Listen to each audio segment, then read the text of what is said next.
Ok, boa noite. Como vai? Vai bem? Ó, tá no ar pela TV Pantanal, canal 22, uma emissora do Grupo Gazeta de Comunicação. O programa Opinião, quarta-feira.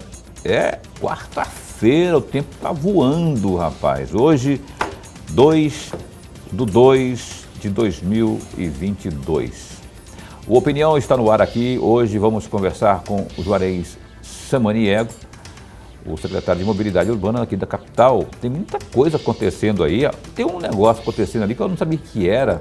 Aí me lembrei que da outra vez que o Juarez esteve aqui, ele me falou que é uma nova via que vai sair aí dos fundos da Havan, vai sair lá na República do Líbano.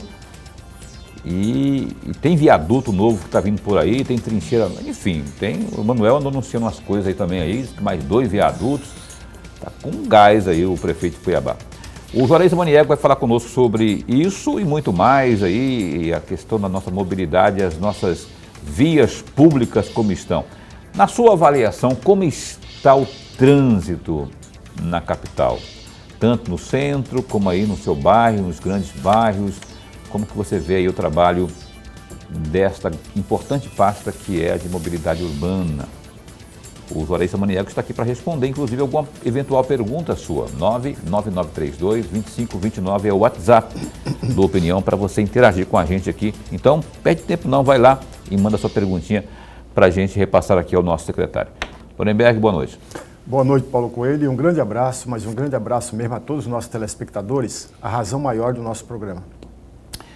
Verdade. O Opinião também está sendo transmitido pela internet, pelo www.gazetadigital.com.br e também pela página no Facebook da TV Pantanal. Muito obrigado aí pela sua companhia, você que já está ligado ou ligada no Opinião pela internet também. Juarez, muito bom recebê-lo aqui, obrigado por ter vindo, viu? Atendendo aqui ao nosso convite, para falarmos aí da nossa mobilidade urbana na capital. Eu então já que eu toquei no assunto, não é? Eu não vou deixar... Que obras são essas aí? A começar por essa que passa ali do lado, no fundo da Havan. Eu não queria fazer propaganda da Havan, mas já fazendo, né? Porque é uma grande loja, né? Que é referência. Então a gente ali...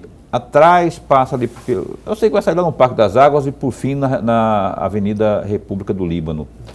Que obra que é essa e como é que está, qual é a previsão dela? Essa obra, na verdade, é o complexo que a gente chama Complexo Alvorada ou Complexo Eldorado. Parte foi inaugurada, que seria a interligação da Avenida do Líbano até a rotatória, aquela rotatória do Detran ali. Esse trecho foi inaugurado, está aberto. E outro trecho que vai inaugurar ainda não foi entregue, está só questão de iluminação. Eu acredito que essa semana ainda o prefeito deve inaugurar, que sai da Avenida do Líbano e ela vem ali atrás, por trás da Associação dos Magistrados e sai próximo à rotatória da Assembleia Legislativa. Aí tem ali a interligação, o trecho que falta para interligar esse sistema, dessa nova via até entre a Van e o supermercado Comper ali. E o projeto inteiro é depois saindo próximo, do lado da margem ali, uma via, passando pelo Quarta-feira e saindo na rodoviária. Quarta-feira é o Alvorada. É o Alvorada. Então, esse seria o sistema Complexo Alvorada. Esse trecho, parte já está concretizado, mais de 50% das obras já estão executadas e já estão entrando no sistema viário. Esse trecho da Havan até ao encontro da Avenida Afeganistão, eu acredito que dentro de 6 meses está concluído. E o mais demorado talvez será o trecho da margem até sentido o Alvorada. Mas você acha que está... Eu acredito que até o final... Até o meio do ano que vem está concretizado todo o sistema Alvorada. As 3 perninhas, as 3...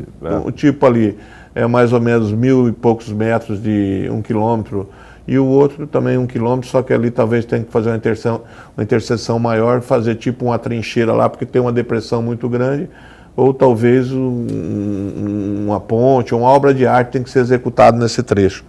Mas isso aí, em relação ao trânsito, nessa região do centro político administrativo, ele vai melhorar em muito. É isso que eu ia perguntar. Porque ali é um estrangula no horário de pico. Ali o cara. Hoje você vai sentido rodoviário, o cara sai, ele tem que fazer o contorno no posto Bom Clima, vai lá no viaduto, volta. Então, quem está naquela área do Chopão ali, ele vai pegar reto, sentido Alvorada, rodoviária, ele tem um acesso mais rápido. Quem está na Avenida do CPA e quer transitar na Monte Líbano, ele já não precisa ir na Avenida Miguel Sutil, fazer essa volta toda para...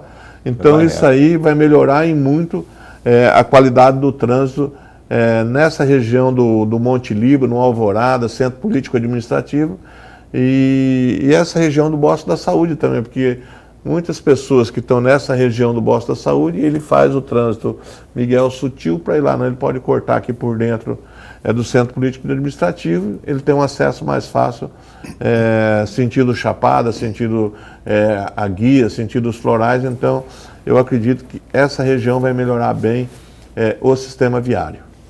Professor Lorenberg. Secretário, antes de mais nada, nossa alegria contar novamente com a sua presença aqui. O nosso programa ganha e ganha muito com a sua presença aqui.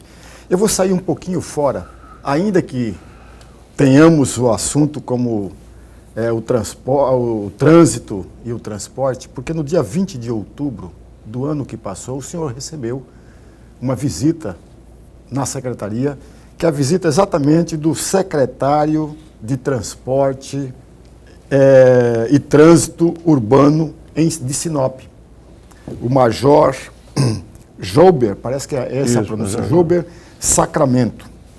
E nesta visita ele queria perceber e observar a modernidade do trânsito na cidade para levar isso para Sinop, porque eles estão exatamente num processo de modernização do trânsito de Sinop. E aí eu gostaria muito de um comentário do senhor, o que Cuiabá contribuiu para o trânsito de Sinop? Na verdade, eu já tive a visita do secretário de Sinop, do secretário de Sorriso, em algumas intervenções no trânsito. São cidades que estão se desenvolvendo de forma muito acelerada. São cidades em qualidade do trânsito talvez melhor que Cuiabá, por ter sido cidades projetadas. Cidades projetadas. Nós, infelizmente, temos uma cidade antiga, uma cidade de 300 e tantos anos e muitas invasões. Um período de invasões, grande parte dos bairros que circundam a área central de Cuiabá são áreas provenientes de invasão, que logicamente isso dificulta o planejamento do trânsito. Eles têm alguns setores de trânsito, a questão do sistema nosso, do sistema de coleta de informação. Hoje nós temos monitoramento por câmera praticamente de toda a área central, do sistema semafórico, do sistema de radar. Alguns, talvez assim, pessoas que pouco entendem do sistema de trânsito, critica, que fala que o radar é uma fábrica de multa, que é isso, que é aquilo. Eu acho que um pouco é falta de conhecimento. O radar, em primeiro lugar, a gente tem estudo em todas as capitais onde se usa o sistema, uma diminuição aí de 35% do volume de acidentes. E acidente com morte em torno de 7%. Isso, o que se paga é muito barato. Geralmente o cara que é penalizado é um infrator. As pessoas... E nada disso, talvez, se tiver recurso, se tiver com a velocidade que dá para se controlar, isso aí ele consegue derrubar na Jari. Então tudo isso foi esclarecido para ele, porque eles estavam querendo talvez implantar um sistema de radar, porque eles têm via estruturais na cidade de Sinop, vias longas e de alta velocidade. Tá? Então, ou você vai conter isso ou com lombada eletrônica, ou com quebra-mola, ou com faixa elevada. Não tem como você conter o mau motorista. Tá? Tem pessoas que dirigem com consciência, dirigem no limite da velocidade da via, mas você tem as pessoas que não respeitam essas velocidades de via, e isso causa atropelamento, morte de pessoas. Então, mais ou menos, nesse foco, ele olhou todo o sistema de trânsito que é monitorado e quer implantar isso em Sinop. Tá? Então, essa foi a contribuição da Secretaria de Mobilidade Urbana da capital em relação ao município de Sorriso e de Sinop, que quer levar isso para lá e ter um controle do trânsito.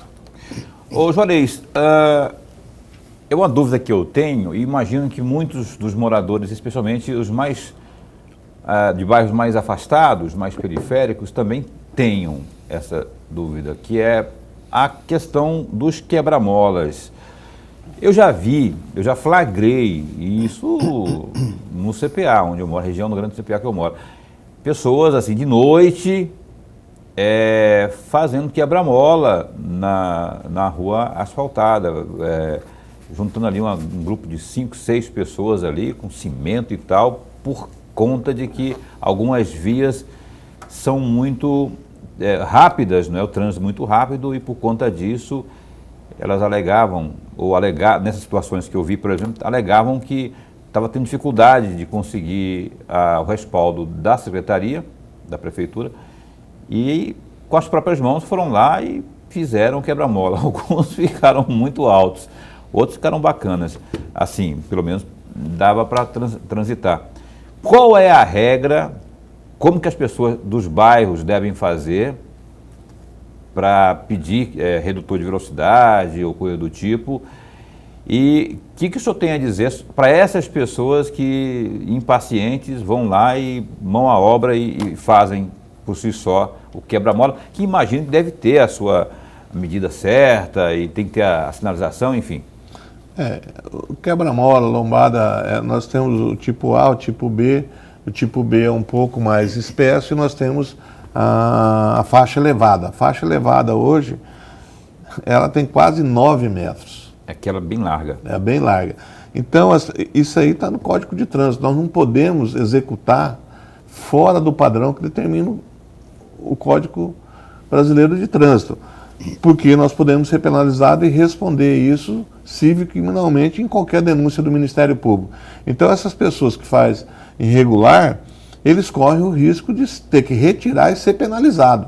Tá? Eles estão fazendo, nós não temos esse controle. Eu concordo com você que tem vários quebra-mola que foram feitos em gestão anterior ou até nessa atual gestão, de forma irregular por moradores. Tá? Na verdade, o que ocorre? O cara tem um comércio, Paulo, o que ele vem pedir? Coloca uma faixa elevada, coloca um quebra-mola. Isso tem um estudo de engenharia. Eu posso estar colocando um quebra-mola na via e estou atrapalhando o trânsito. O que é a gente analisa? Perto de uma creche, de um colégio, que tenha movimento constante, é uma coisa, um movimento público é um movimento constante. Tem necessidade, porque tem travessia de aluno. Outros não, eles querem talvez por questão comercial, porque o cara olha o comércio dele, é muito mais fácil se atravessar a faixa de pedestre na faixa do comércio dele, para ele ter... Então, isso aí não, nós temos um estudo de engenharia, ele solicita, se brincar, hoje eu tenho 300 pedidos em várias regiões da cidade, e se tiver necessidade de 80 é muito. Tá? Porque nós temos um controle de trânsito, tem que ir lá medir fluxo de veículo. Agora, se em todo lugar que aparece um vândalo, que eu falo, um vândalo no volante, ele mora na região, ele passa em alta velocidade e começa assim, o cara fala, aonde no condomínio que eu moro é uma rua estreita, permitido estacionamento de um lado, e a hora que eu saio tem cara que passa em velocidade de 100 por hora para ele brecar na esquina e virar, porque a rua é uma rua sem saída. Então, é um ignorante no volante, um cara desse. Pois é, vai ter muito. E não tem necessidade de eu colocar um quebra-mola lá. Agora, se a gente for por causa de uma, duas pessoas que fazem isso, infelizmente eu vou encher de quebra-mola a cidade. Mas eu vou citar aqui exemplos. Eu nem sei quantos quebra-molas hipoteticamente podemos ter aí no município de Cuiabá. esses irregulares que eu estou falando, porque são muitos. Você pega a região da CPA, por exemplo, não vejo uma rua que não tenha o quebra-mola improvisado, aquele altinho aqui, aquele feito nas coxas, mas que reduz a velocidade, porque o cara vai parar ali obrigatoriamente. E na minha avaliação, pelo menos que eu percebo, tem de fato o cara do comércio que quer dar uma... Mas tem também aquele que está preocupado com as crianças na porta de casa, que podem sair e o risco de atropelamento é muito grande. Então tem isso também, né? Então eu não sei exatamente o que você pode dizer para essas pessoas. Que é irregular, que tem que ter a secretaria, o aval da secretaria, e a secretaria fazendo, tem que ter. Mas aí tem a vida, né? E tem o comércio, tem os seus interesses lá, mas tem a vida, que a vida é muito importante, preservar a vida, né? Infelizmente eu até concordo com você. Agora, também tem responsabilidade dos pais, numa via de fluxo alto, você deixar uma criança sair e atravessar uma rua sozinho. Tá? Tem a responsabilidade de você cuidar. Eu sempre morei num bairro tranquilo, então assim, mas nunca deixei sair. Eu não sei se aparece o louco e entra correndo. Isso pode ser... O acidente pode ocorrer a qualquer hora, mas logicamente a secretaria manda uma equipe de engenharia, ela vê o fluxo da via. Sim. E aí, em cima disso, do jeito que as pessoas cobram o quebra-mola, o usuário do veículo fala, puta que eu pariu, você está enchendo de quebra-mola a via. Entendeu? Ali, se você pegar a rua São Cristóvão no Dom Aquino, é um exemplo disso. É uma rua que não tem um movimento constante. Se não me engano, ali tem 5 quebra-mola. Se você sair lá do Parque de Exposição até a General Melo, 5 ou 6 quebra-mola. É uma via de pouco fluxo de veículo. Eu acredito que dos 5, a metade seja irregular. Aí, portanto, a explicação. E você que quer realmente, acha necessidade, procure aí o presidente de bairro onde você mora, as lideranças comunitárias e acionem a CEMOB, porque aí a CEMOB vai orientar, vai lá mandar uma equipe, validar se como que faz, se faz, se não, enfim, é melhor do que fazer, né? E eu entendo a angústia aí. Eu falei o CPA, mas Tijucal, Dom Aquino, Santa Isabel, todo, eu não conheço um bairro onde, e não são as principais vias não, vias paralelas, adjacentes, elas têm também fluxo e a velocidade permitida de quantos por hora? 60 40, por hora. 40 por hora e de fluxo maior aí até 60 por hora. Então, 40 por hora, um carro, uma moto em 40 por hora, com alguém que está inadvertidamente ali transitando e tal, causa um estrago. Mas enfim, está aí a orientação, procure a CEMOB, porque tem que ter avaliação técnica e tem que ser com procedimento técnico. Eu abordei esse assunto do quebra-mola porque é um assunto realmente que para o comunitário, para quem mora no bairro propriamente, isso faz toda a diferença aí no que diz respeito ao trânsito. O Lorenberg vai perguntar, mas depois do intervalo comercial, porque estou me falando aqui que eu tenho que ir para o intervalo, primeiro break. Você tem alguma pergunta aí? 99932-2529. Pergunta, solicitação aqui para o nosso secretário de Mobilidade Urbana de Cuiabá. Está aí na tela, 99932-2529. A gente volta já já. E nós estamos de volta ao vivo com o programa Opinião. Hoje entrevistando o Juarez Samaniego, que é o secretário de Mobilidade Urbana aqui de Cuiabá.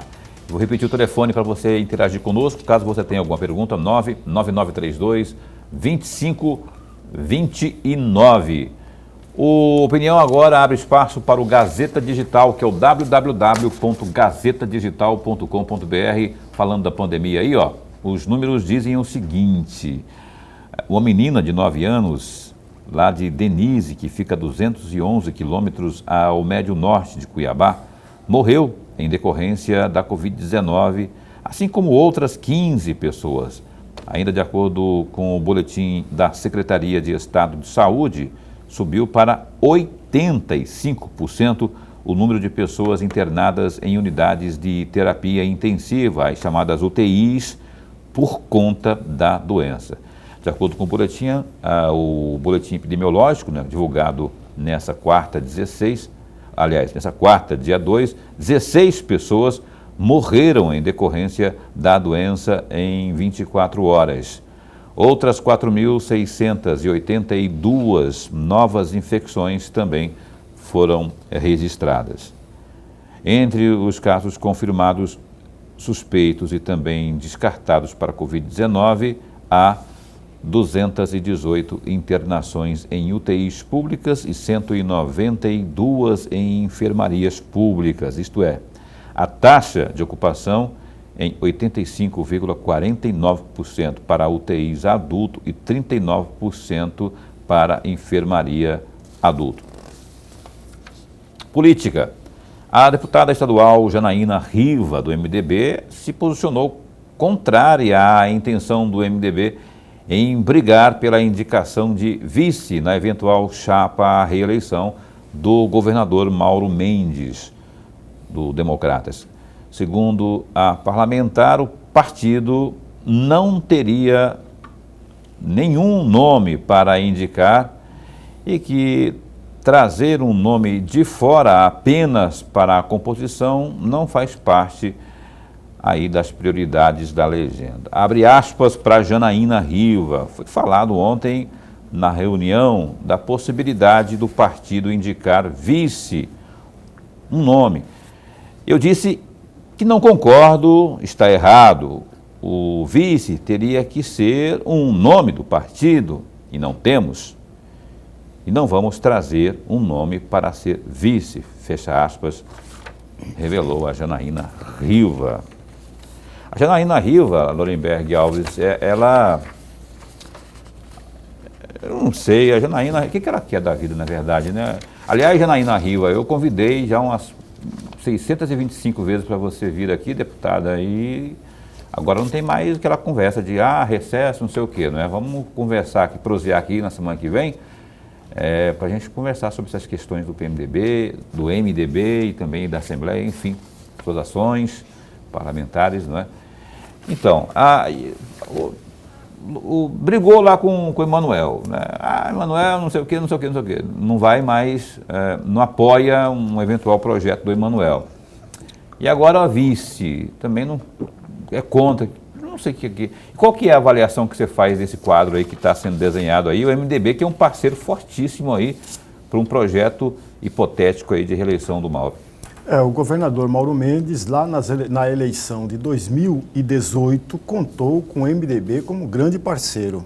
Embora teve MDBistas que, durante a campanha, fez campanha para candidato adversário e votou em candidatos adversários. No Brasil, amigo telespectador, não assuste não. No Brasil, a fidelidade partidária não existe.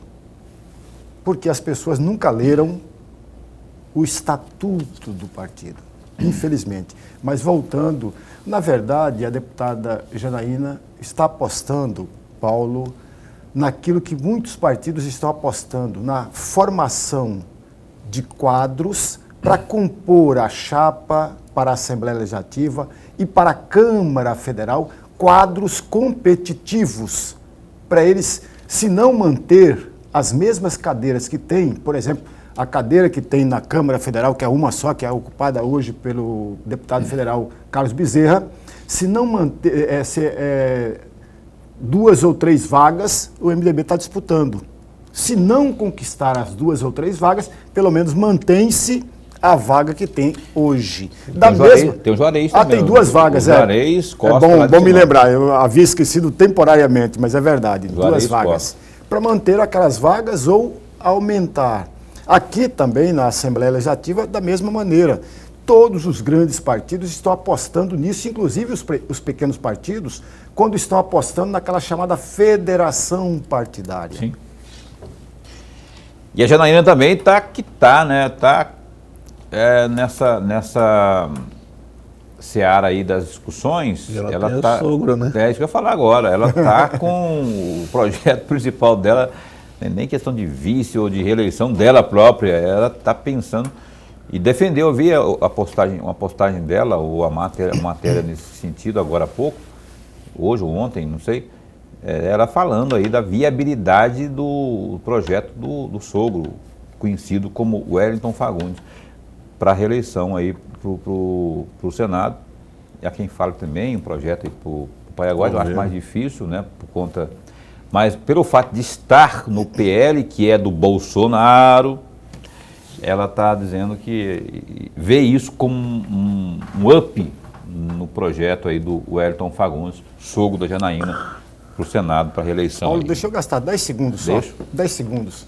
O PL faz parte daquele tripé que domina o Centrão, que é o PP, PL e Republicanos. Pela estratégia desses três países que têm o controle e o domínio sobre o Centrão, os chamados partidos do Centrão, eles contam com o fundo eleitoral para fazer, no mínimo, olha a contagem dele, a estratégica desses três partidos, para fazer no mínimo 160 parlamentares para ter uma certa independência com o futuro governo, apostando no orçamento secreto. O orçamento secreto é um trunfo fantástico para o Centrão, que é uma forma de independência que ele tem com qualquer pessoa que venha assumir o governo federal. Está dito aí, portanto, a análise aqui do Lorenberg Alves. Então tá, aí tem a questão do PL, tem o Wellington no PL, né? Tem saber se Bolsonaro apoiaria, abraçaria. Eu tenho minhas dúvidas, viu? Porque há uma rejeição forte do grupo aí do Bolsonaro em relação à figura do Wellington, que nunca foi Bolsonaro desde carteirinha, né? Desde criancinha, como alguns são e tal, e eles avaliam muito disso, né? Mas enfim, muita água vai rolar aí, eu não vejo como descartável não, eu acho possível, mas é difícil porque tem essa resistência aí, tem que ver como que vai ficar essa situação aí. Voltando para cá, para a nossa entrevista de hoje com o Juarez Samaniego, e para eu não perder a toada política, eu vou, para a gente já matar esse assunto também, o Juarez Samaniego é do PTB. E tem uma turma toda aí articulando, porque, na verdade, rapaz, o PTB, que é do tipo Galindo, né? Que é o presidente... Está com o Gali hoje, Vitório Gali. Vitório Gali. Tá com o Gali? É. O Galindo foi... Não está mais? Na briga da presidência, agora mudou tudo. Não sei se vai voltar. Porque o Roberto Jefferson preso, e aí virou um balaio de gato. Só que aí o Juarez está sendo cotado internamente para disputar uma vaga à Assembleia Legislativa, o Juarez Samaniego, com todo o rol de trabalhos que tem feito aí na CEMOB. Como é que está essa discussão do PTB para a formação de chapa e o seu nome, partindo da sua vontade, como é que está isso? Ô Paulo, eu sou de um grupo político, eu não posso fugir do grupo político do Emanuel Pinheiro. Hoje tem vários nomes dentro do secretariado, alguns vereadores que são do grupo político. O Emanuel tem vários nomes, se ele achar que eu devo ir, eu vou vestir a camisa e vou. Agora também não sei a questão partidária.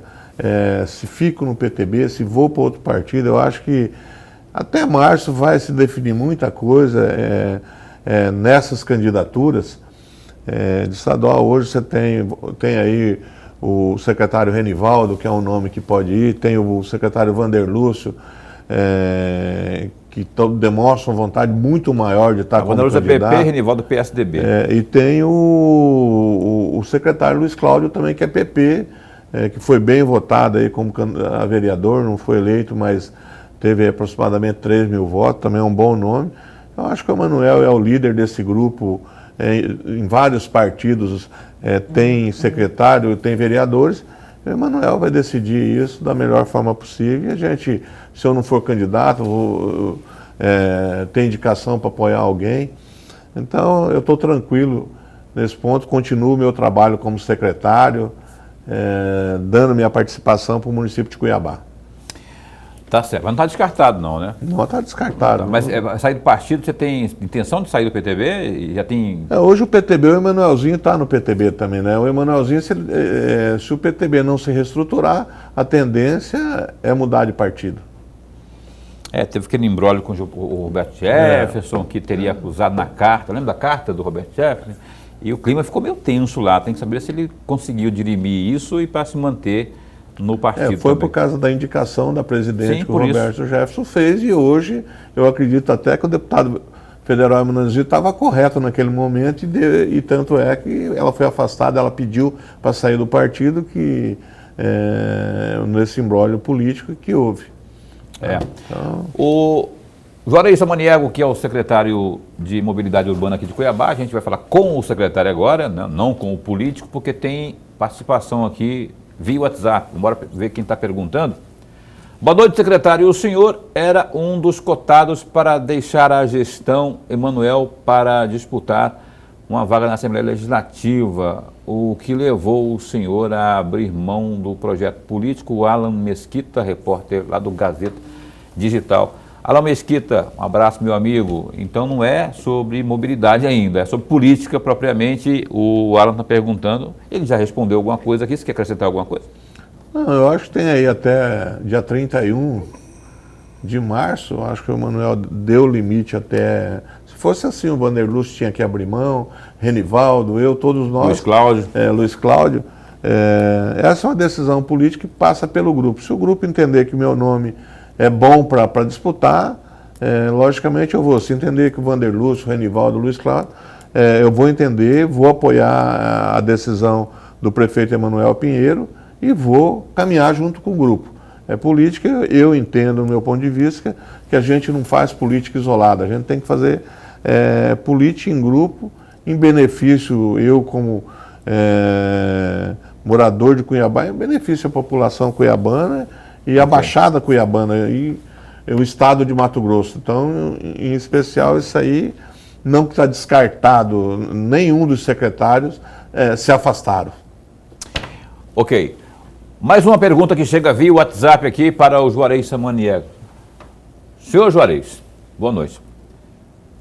Quando fizeram obras para a Copa do Mundo, fizeram na Avenida Miguel Sutil uma obra que se dizia ser uma passagem de nível próximo ali da loja Todimo e também no viaduto CPA. Se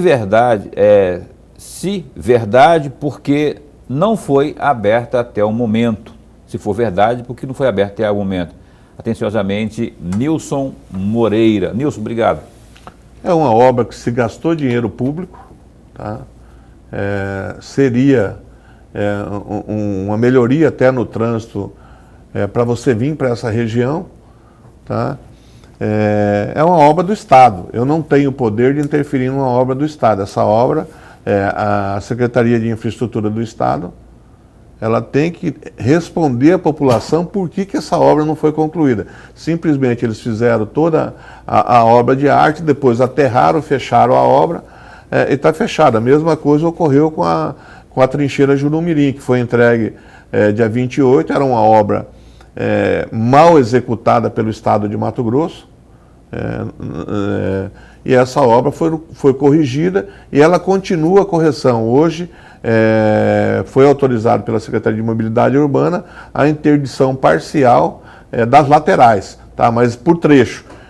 Eles, pelo cronograma, eles vão fechar aquele trecho em frente do antigo Global Garden até a rotatória da Atalaia, um lado da pista, fazer a recuperação.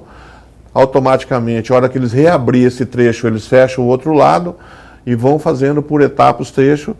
O prazo que o Isaac, que é o diretor de infraestrutura da Cinfra, passou, um cronograma aí de 60 dias, ele conclui todo o complexo da trincheira Jurumirim. As laterais, né? As laterais. E essa obra é uma obra do Estado, que isso cabe ao Estado responder por que ela se encontra fechada até hoje.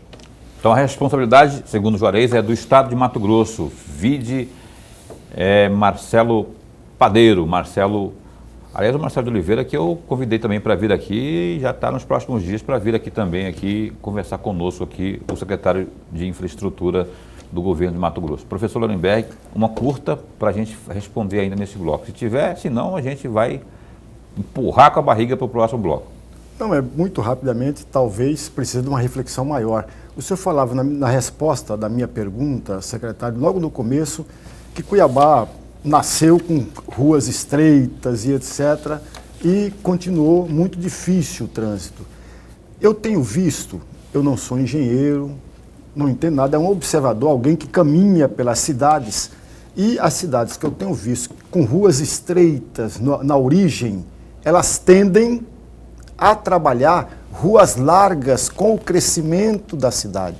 Parece-me que não foi isso que aconteceu com Cuiabá. E aí eu gostaria de ouvir o engenheiro e ouvir o atual secretário. Por que os governantes anteriores não trabalharam a cidade como muitos prefeitos de outras cidades no Brasil têm trabalhado? Ó, eu vou fazer o seguinte, para não deixar muito achatada a resposta do Juarez, eu vou pedir o intervalo agora e ele já volta com mais tempo para responder a essa e outras perguntas aqui no programa Opinião, que dá um tempinho só e volta já já. Bom, estamos de volta aqui com o programa Opinião. Lorenberg Alves deixou uma pergunta aqui lá no bloco anterior. O senhor lembra da pergunta, secretário? Tenha bem à vontade para responder. Na verdade, se você pegar o entorno da área central, que era uma área de... as avenidas são a Getúlio Vargas, vou colocar aí, nós temos a Mato Grosso, a Avenida do CPA, Prainha, Largada Dom Bosco, 15 de novembro e algumas avenidas mais largas. E aí se você pegar o entorno Santa Isabel, Invasão. O que ocorreu, como exemplo, o Lorenberg falou Novo Hamburgo. Esse programa de interesse social, o que ele pegou? Uma quadra que tinha lá 20 residências, ele falou o seguinte, eu vou fazer o alargamento da via, vou pegar recurso da União e vou regularizar seu imóvel. O que ele fez? Ele começou a fazer predinho de 4 pavimentos, necessidade de 2 pavimentos, e colocou essas pessoas de forma legalizada. Aqui no estado de Mato Grosso e no município de Cuiabá não ocorreu isso. Simplesmente pegaram as invasões e fizeram a regularização fundiária da forma que está.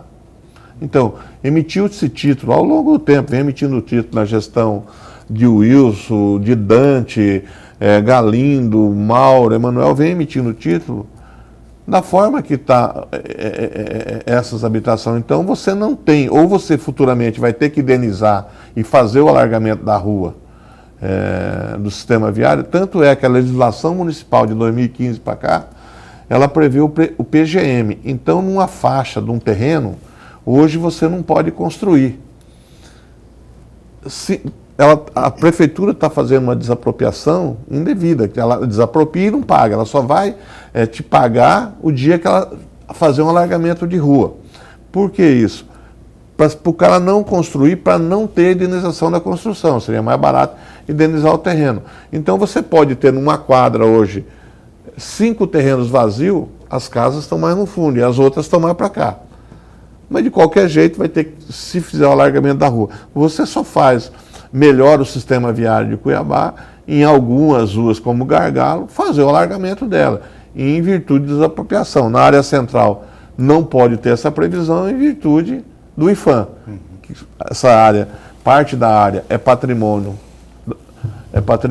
controlado pelo IFAM e algumas partes da área controlado pelo Estado de Mato Grosso. Alguns imóveis são patrimônio histórico tombado, ou pela União ou pelo Estado de Mato Grosso. Mas o interessante até, Lorenberg, quando você vai ler a questão dos imóveis tombados, é por decreto, mas não é assim que funciona. Eles tinham que fazer o decreto e registrar esses imóveis no livro do tombo, para mostrar que é tombado. Grande parte dos imóveis nem sabe que é livro do tombo. Você chega no Estado, esse imóvel está tombado. Tombado, mas onde está o registro que esse imóvel está tombado? Não tem.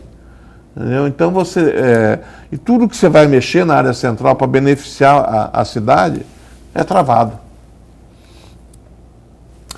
Ok. Juarez, no primeiro bloco, nós estávamos conversando aqui sobre a questão ali daquela via que vai sair ali da República do Linho, do Alvorada, do Quarta-feira, saindo aqui na Avenida do CPA, atrás da Havan ali. E aí a gente observa o seguinte, há que se ter, pelo menos na minha opinião, um estudo, um planejamento que desafogue o miolo, porque eu percebo que a prefeitura está pelas adjacências, pelas laterais, por fora. Mas, por exemplo, para você sair da grande CPA, por exemplo, ou da grande PA90, para ir ao centro ou para ir para Várzea Grande, você enfrenta um trânsito danado. Não tem alternativas fáceis, pelo menos que a gente imagina, né? Como resolver isso aí? Porque vai ser por fora agora, vai ser tudo para desviar, vai ser tudo na forma de desvio? Algumas vias, elas vão... o contorno leste, ele vai desafogar um trânsito numa região. Tá? Você tem controle, você fazer rodízio de veículo, é o único controle, pegar com umas grandes capitais e implementar rodízio de veículo. Mas você defende isso? O prefeito... Não, aí depende do prefeito, não sei... Mas isso não foi abordado ainda? Não foi abordado, mas vai chegar um momento que nós vamos ter que fazer, pelo menos, numa malha viária de Cuiabá, fazer o rodízio de veículo. Porque você não tem... ou você faça alargamento das pistas, eu estou fazendo um estudo, talvez... Quando você pega a Fernando Correia, eu fiz uma pequena intervenção naquele viaduto do Shopping Três América ali. Ele resolveu um gargalo que tinha ali. Porque quando você entrava para pegar o Barbado, você não entrava. Eu só fiz um alargamento de pista, alarguei lá e coloquei uma direita livre. Então, acabou um congestionamento ali. Lá no Trevo de Santo Antônio também fiz um alargamento. São obras pequenas. Até um contribuinte falou, Juarez, eu tenho um monte de ideia de trânsito. Eu falei, cara, pode levar para mim. Leva, se eu faço o estudo, se a ideia dele for boa, porque mesmo que o cara é leigo, ele está andando na cidade, ele está vendo, ele tem ideias boas. Estou fazendo um estudo hoje ali em frente à Receita, se uma direita livre funciona. O meu receio ali é abrir a direita livre, o cara deve pegar o viadutozinho do Hot Wheels, famoso Hot Wheels ali, ele querer atravessar a pista para ir sentido CPA. Aí o que ele vai acontecer? Índice de acidente vai aumentar, porque o cara vai sair. Então eu tenho que fazer o estudo se é viável a direita livre, se eu tenho que fazer um obstáculo para ele não cruzar. Então são situações que isso usuário do sistema viário falou. Aquilo ali foi um usuário que falou, Juarez, abre aqui, entra lá, larga aqui, larga ali. A ideia é boa, resolveu e muito, melhorou bastante o trânsito nos dois viadutos ali, melhorou o trânsito. Então, mandei a equipe, fui lá, fiz contato, falei, não, realmente a ideia dele é boa, faça o projeto e vão abrir. Agora, quando você chega, você passa depois do 44, sentido Cochipó, há um estreitamento da avenida. Entendeu? Você vem com a avenida mais larga, quando chega naquela região, você pode ver que o maior congestamento da Fernando Correia sentido Cochipó à tarde é naquele trecho, até a ponte, entendeu? Depois ela abre de novo e fica larga. Então, a única solução é abrir mais uma pista ali. Entendeu? Ou desapropriar, ver o que tem que desapropriar. Por quê? Todas aquelas áreas ali eram faixa de domínio e foram, ao longo dos anos, foram invadindo, foram documentando, foram invadindo. Hoje, o mecanismo que a prefeitura tem é desapropriar. Vai chegar um momento. Vai chegar um momento para fazer o alargamento de pista. Lorenberg. Secretário, qual que é a avaliação que o senhor faz hoje da chamada Operação Tolerância Zero? Hoje, essa operação, pelas pessoas, ela tem uma aceitação aí de 85%. Tá? As pessoas, a população de Cuiabá, ela aprova a Operação Tolerância em 85%. Estou falando você está falando da Operação Lei Seca, né? Isso. Lei Seca, 85% da população de Cuiabá aprova. Tá? E mesmo assim você vê, nessas operações, há um alto índice de apreensão de veículos de uso de motoristas transitando alcoolizados. Cada operação dessa, em média de 30 veículos são apreendidos. E essas operações, geralmente, ela começa entre 11 a 11h30, às 23 horas, mais ou menos, até umas 3 horas da manhã, 2h30 da manhã. E tem a questão das vagas para idosos. Para idosos. Isso aí a gente teve uma denúncia. No sistema normal, você tem a fiscalização normal, como prefeitura, que está no sistema viário. E aí a grande reclamação são no shopping center, supermercado e tal, eu coloquei a operação, ela foi educativa a semana passada, tá? E essa semana ela entra multando. Porque ali o estacionamento, ele não é do proprietário do estabelecimento. E quando ele aprovou o projeto daquele estabelecimento, essas vagas são definidas por lei. Não é que ele vai falar qualquer um pode parar, não. Nós temos a obrigação de fiscalizar porque ele falou que aquelas vagas ali foi determinada por lei e no projeto aprovado do estacionamento, aquilo é uma vaga com pessoas de mobilidade reduzida.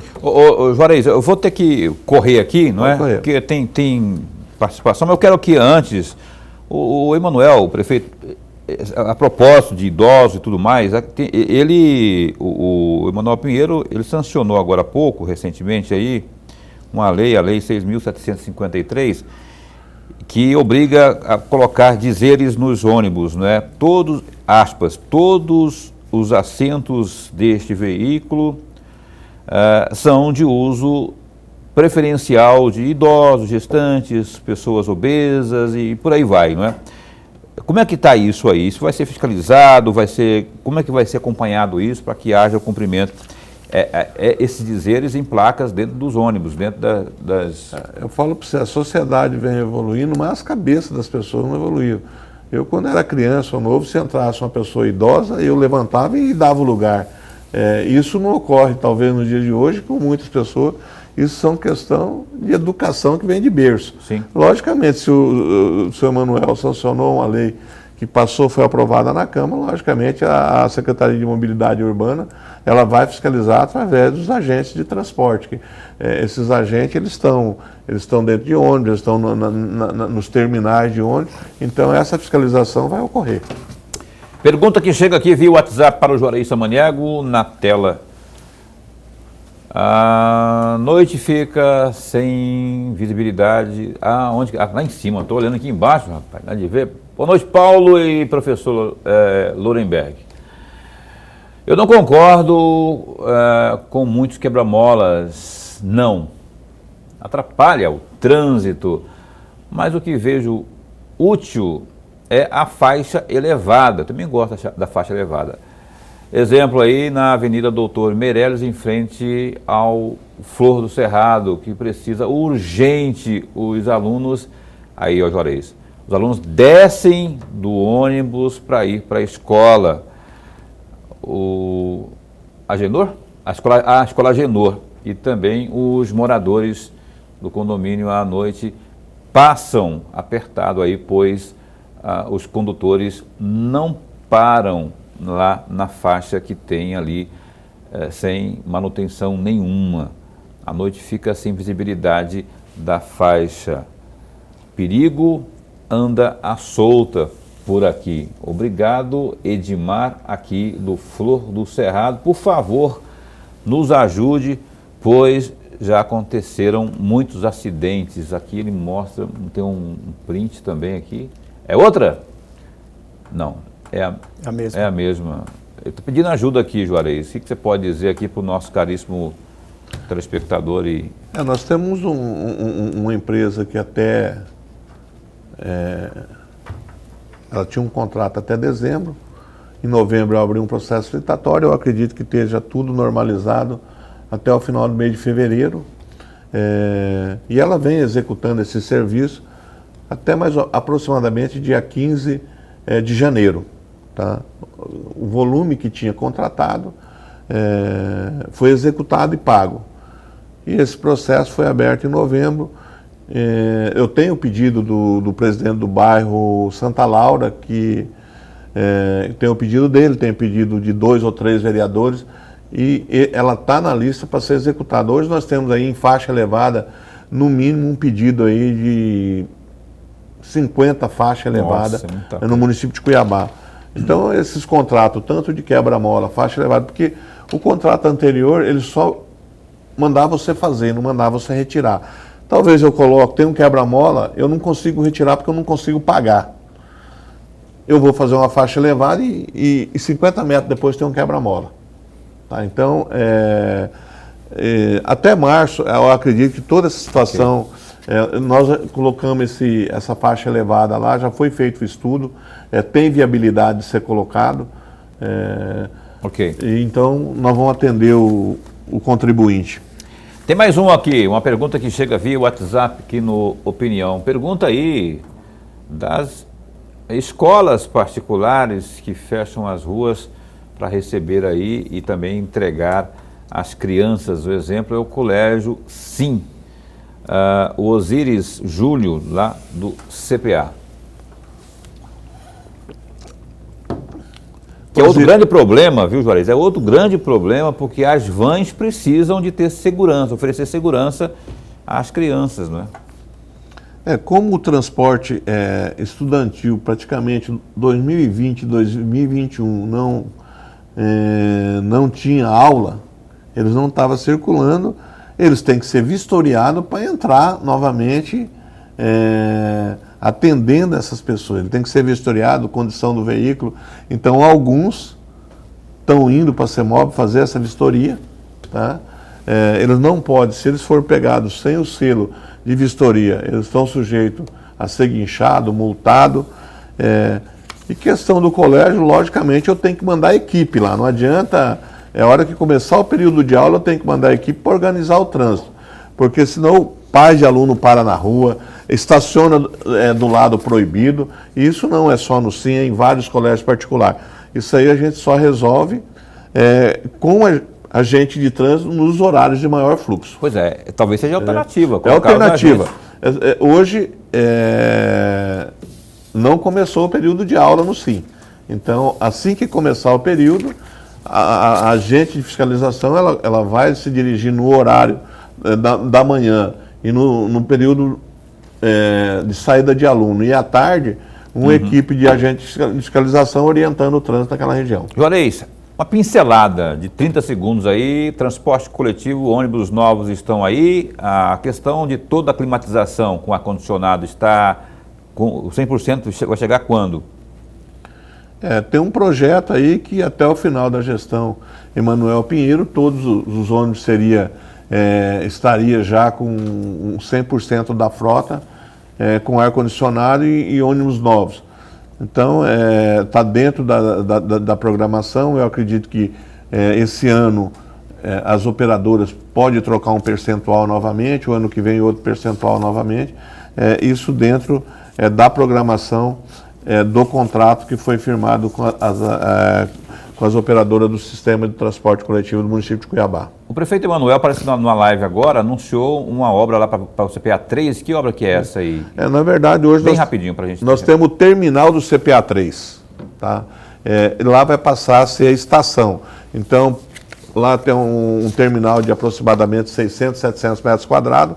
Parte desse terminal será fechado, climatizado, com maior segurança para o usuário do transporte coletivo, fazer questão de reforma de banheiro, colocar banheiros com acessibilidade, dar uma reestruturada no terminal, e aí será a estação do CPA 3, onde está atendendo uma população aí de quase 30 mil usuários dias. Ok, eu queria falar mais coisas aqui. Tem uma trincheira que vai ser feita ali no trevo do Ciclo Militar, tem um viaduto também que vai ser feito lá na Ambev, perto da Brahma lá, não é? Ou é ao contrário? Não. É ao contrário. Vai ser feito em cima da trincheirona ao contrário.